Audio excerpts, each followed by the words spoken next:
What if I told you that saving your first $1,000 is more powerful than saving your first $10,000? That sounds backwards, right? Because $10,000 is 10 times more money. But here's the thing. Most people who save $10,000 already saved $1,000 first. And the people who never reached $10,000? Most of them never crossed that first $1,000 either. So today, we're talking about the $1,000 rule, the single most important financial milestone you can hit, and why crossing it changes everything about the way you handle money. Let's start with this story. Imagine it's a Tuesday afternoon. You're driving to work, and out of nowhere, your car makes a sound it has never made before. You pull over. You call a mechanic, and they hit you with the news, $800 repair bill. Now, for some people, that's annoying. They open their banking app, move some money around, and handle it. But for a lot of people, and I mean a lot, that $800 might as well be $8 million. Because it simply isn't there. So what do? They put it on a credit card. They borrow from a family member. They panic. They stress. They lose sleep over a Tuesday afternoon car problem. And here's the brutal truth. That situation isn't caused by bad luck. It's caused by not having a financial cushion. And the smallest version of that cushion starts at $1,000. Now let's talk about why most people never get there. You'd think saving $1,000 would be simple. Break it down. That's about $84 a month, about $20 a week, about $2.85 a day. That's less than a coffee. So why do so few people actually have it sitting in their account? The answer isn't income, it's psychology. Most people who live paycheck to paycheck aren't broke because they earn nothing.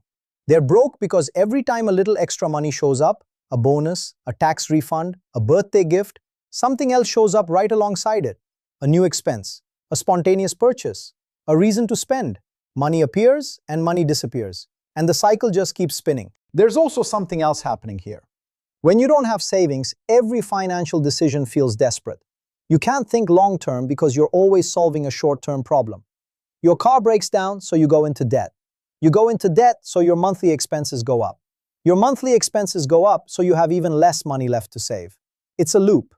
And the only way to break the loop isn't to suddenly earn double your income. It's to stop the bleeding with a buffer.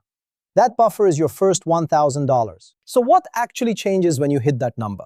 Let's go back to our Tuesday car repair. Except this time, you have $1,000 in a savings account. The mechanic says $800. And instead of panic, you feel something different. You feel capable. You open your app, you transfer the money, you get your car fixed, and you move on with your week. No debt, no stress spiral, no borrowing from anyone, just a problem that got solved. That feeling, that quiet confidence is not just emotional. It is financially transformational. Because the moment you stop reacting to money out of fear, you start making better decisions with it. Think about how many financial mistakes come from desperation. Payday loans with 400% interest rates, overdraft fees because you miscalculated by $20, late payment penalties because you couldn't cover a bill on time. These aren't just annoying fees, they actively drain wealth from people who can least afford it. And they all share one root cause: no buffer. Your first $1,000 doesn't just save you from emergencies, it saves you from the expensive trap of being broke, where you pay more for everything because you have less of everything. But here's where the $1,000 rule gets really interesting. It's not just about the money, it's about momentum. Have you ever noticed that some people seem to accumulate wealth almost effortlessly, while others seem to struggle no matter what? The difference isn't always talent or opportunity.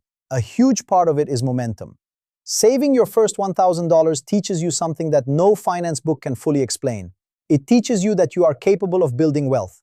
That might sound simple, but it is incredibly powerful. Because before you hit $1,000, saving can feel pointless. You look at your $47 savings balance and think, what's the point? But once you cross $1,000, something shifts. You start to believe. And belief leads to behavior. That first $1,000 is also where financial habits get formed. You learn to track your spending. You learn to say no to certain purchases. You learn the difference between what you want right now and what you want most. These aren't restrictions, they're skills. And just like any skill, the more you practice them, the more natural they become.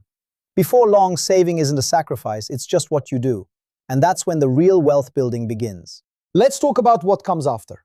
Once you have $1,000 saved, your next target becomes $2,500, then $5,000, then a full emergency fund at 3 to 6 months of expenses. And here's the fascinating part. Each milestone gets easier than the last. Not just because you have more money, but because your habits are stronger, your confidence is higher, and your relationship with money has fundamentally changed. The path from $1,000 to $10,000 is shorter than the path from $0 to $1,000. Not in dollars, but in difficulty. Because by the time you hit 5 figures, you're a different person than the one who couldn't cover an $800 car repair. So how do you actually get there? Here's the practical side. First, open a separate savings account. One that's not connected to your everyday spending. Out of sight, out of mind. Second, automated transfer. Even $25 a week adds up to $1,300 in a year. You will not miss $25. But you will absolutely feel the difference when $1,000 is sitting there waiting for you. Third, find one expense you can cut. Just one. A subscription you forgot about. A habit that costs more than it gives back. A recurring purchase you could reduce. Redirect that money into your savings account and leave it alone. Don't touch it for wants, only for true emergencies, and watch the number grow. Here's the most important thing I want you to take away from this video. Wealth is not built in giant leaps. It is built in small, consistent, boring decisions made over time. The $1,000 rule isn't about $1,000. It's about proving to yourself that you can do this. It's about building the psychological foundation that every bigger financial goal is built on top of. It's about changing from someone who reacts to money into someone who directs it. That shift, from reactive to intentional, is the real milestone. The $1,000 is just the proof that you made it. If you're watching this and you don't have your first $1,000 saved yet, this is your sign to start today. Not tomorrow, not when you get your next paycheck, today. Open that account, set that transfer, make the decision.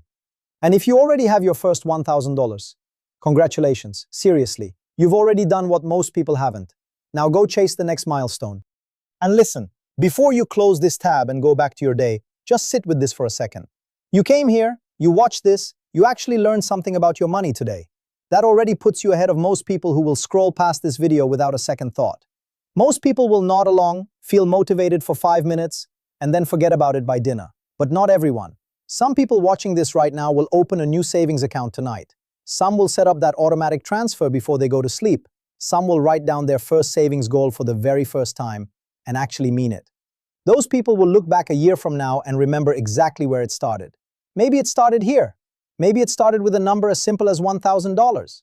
And when that day comes, when you check your balance and the number finally crosses that line, you'll feel something you can't really explain until you experience it. A quiet kind of pride.